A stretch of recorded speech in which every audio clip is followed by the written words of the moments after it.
All right. Welcome to another Coach's Corner. Coach, why don't you go ahead and introduce yourself and tell us what sport it is that you coach here at university? I am Michael Myers, and I am the boys varsity soccer head coach and just completed my second year in that role. Okay.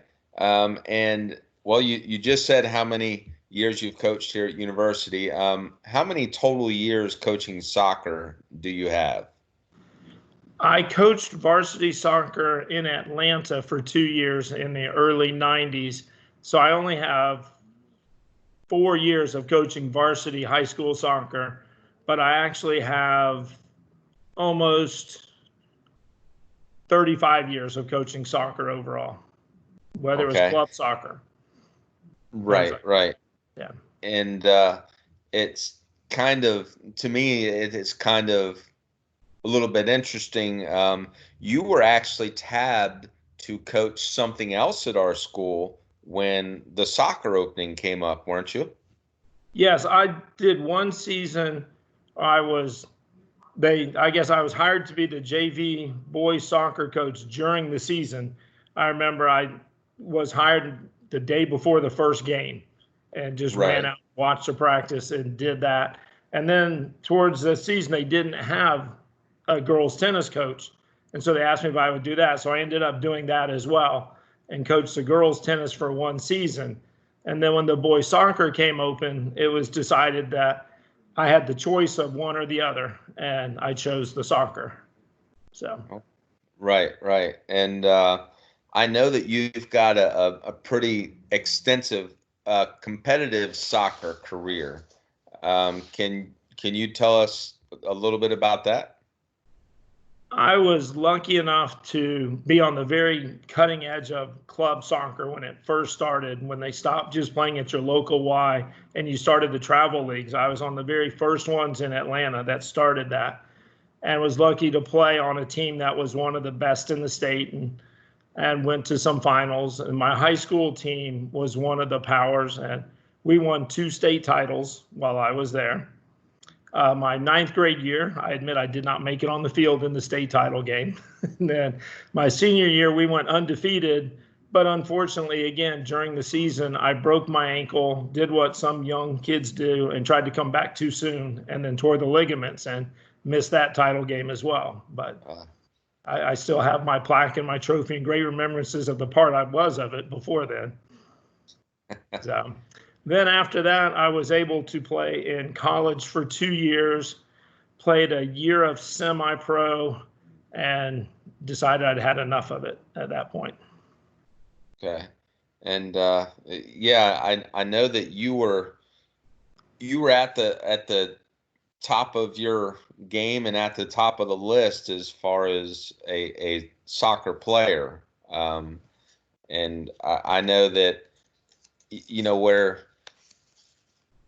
very lucky to have someone with that skill set. And I know you're a proud person and don't like to talk about that a whole lot, but I want your players and your parents to know that um, you were you were right there. I mean, you were.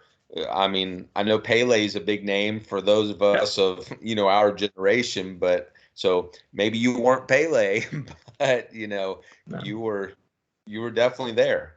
I, I I was actually invited as a free agent to try out for the former Atlanta Chiefs of the North American Soccer League, which was the pro team in Atlanta, and got to attend that.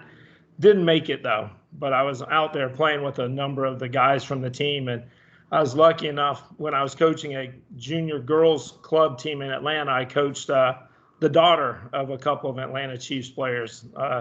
His daughter and then his brother's daughter, so his niece. So it was kind of fun to have them on the sideline talking to me because they Right, remembered me from the tryout, and then I was just coaching club and stuff. So yeah, it was right, kind of right. fun. And you know, I wish I would have thought to ask all of our coaches the question I'm getting ready to ask you, and I didn't. I was actually interviewed earlier by Coach Kells, and and he asked me this question, but I know that you got to coach one of your sons as well. Tell me a little bit about your experience, the highs and lows of coaching your son. I coached both of my boys. Now, my older son was very easy to get along with, and I coached him first because he was oldest, and was coaching him from the beginning when in rec soccer when he was 5. And then when he went over to competitive, I was still coaching rec, and the coaches asked me to come and help. And so I coached him all the way up until I think 9th grade, when you about come to the point you shouldn't be coaching your own kid. And hired a couple of assistant coaches from Embry-Riddle to come in and take over.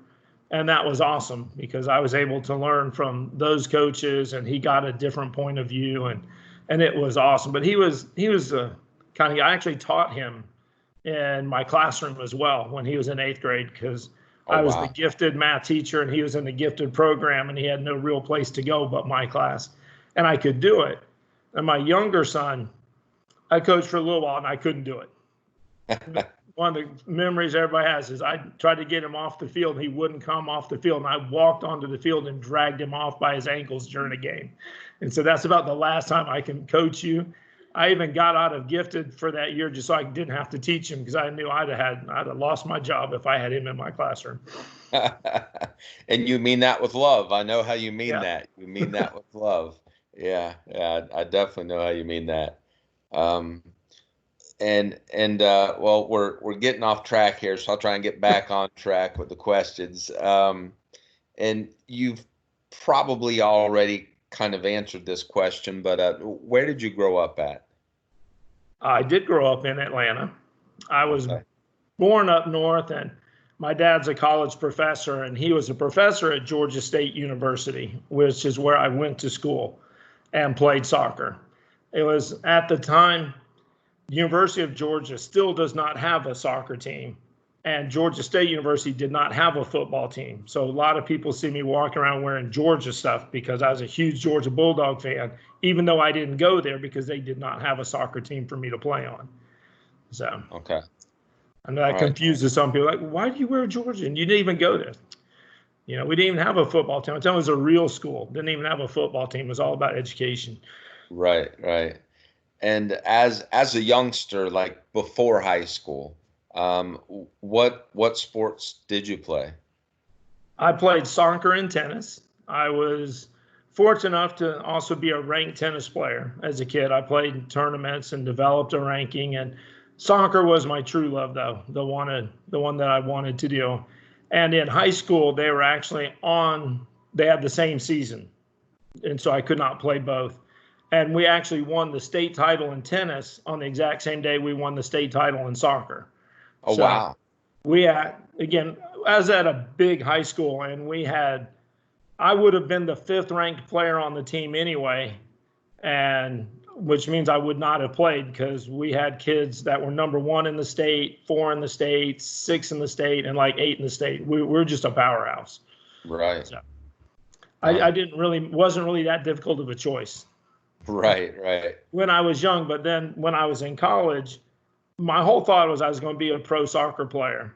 And when the North American Soccer League folded, I had to face that choice of, am I going to go to Europe? Am I going to go to South America? Do I want to play semi-pro where you're traveling? It's almost like minor single A baseball where you're traveling not in the most style. And I'm like, I don't want to do that. So I decided I would see if I could go back and do tennis. And so I worked my way onto the tennis team and worked my way to number 1, played a few matches, and school took a back seat, and I got in a little trouble there. So I kind of had to step back, and I went and became a tennis teaching pro for the first 9 years out of school. That's what I was doing, teaching at country clubs in Atlanta. Got my certifications and strung tennis rackets, helped resurface clay courts, did anything you could for money back then. Okay. Wow. So definitely a little bit of a storied coaching career, so to speak. Yeah, I don't know. I was one of those who just believed. I always wanted to be an athlete, and it's what I thought I was supposed to be. So. Right. They ended up being a math teacher instead. Right. Well, now you're a mathlete instead of an athlete, right? Yep. Right. Huh. All right. And so as an athlete, if you could only pick out one or two memories that really stick out in your head, what would those memories be? Let me see. Most of them were coaching my son. I guess that was part of the coaching part. But as a player, I think winning the state title, even though I wasn't on the field, was just a great thing because I was a part of that season. We were 15-0-1, undefeated, and I only missed like the last 5 games of the season, all the playoffs and stuff. So that was exciting.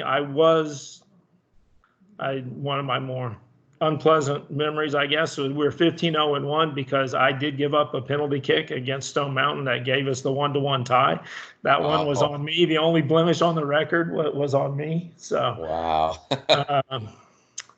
some of my tennis ones, I got to play Michael Pernfors, who played #1 for Georgia, won 2 national titles at Georgia, and made the finals of the French Open. So I got to play against him in college, and he Wow. gave me a thorough beating. But it was fun to know I was playing him. And then there's a league in Atlanta that you played in, and I played in that league all the way till my early 30s. So we moved down here, and I ran into him and his girlfriend and played him in mixed doubles one time, and he was still very good. I was like, oh, this isn't right. I just went out for a fun Saturday morning of recreational tennis with somebody. I'm like, really? You again? He still gave you a thumping, huh? Oh, yeah. Huh. And as a coach, what are one or two memories that really stick with you? Other than the one where you grab your son by the ankles. Yeah, I love the fact that they both, my memories were the fact that they were good kids. They were well-rounded players. They could play anywhere on the field. They mostly were midfielders.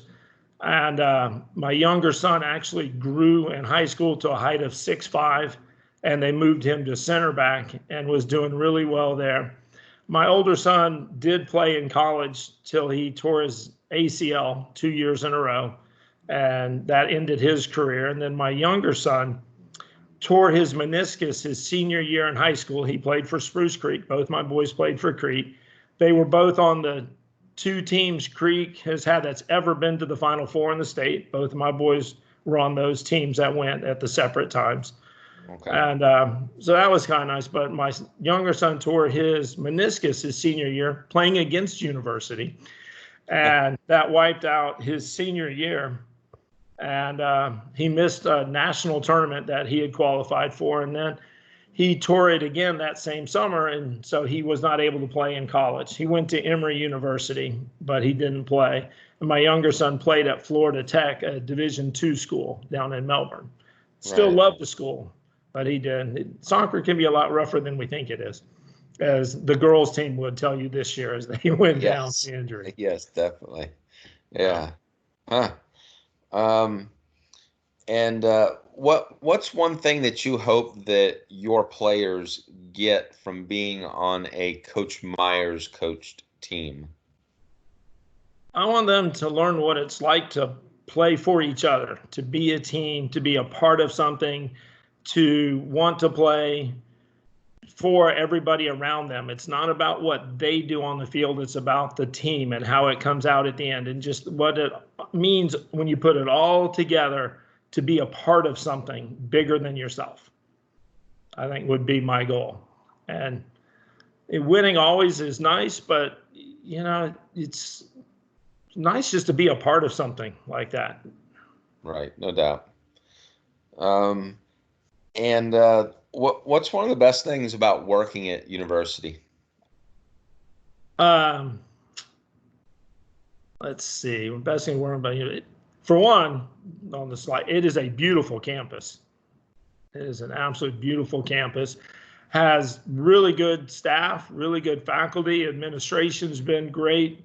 You've been great to me as a coach. The kids, we've got really good kids.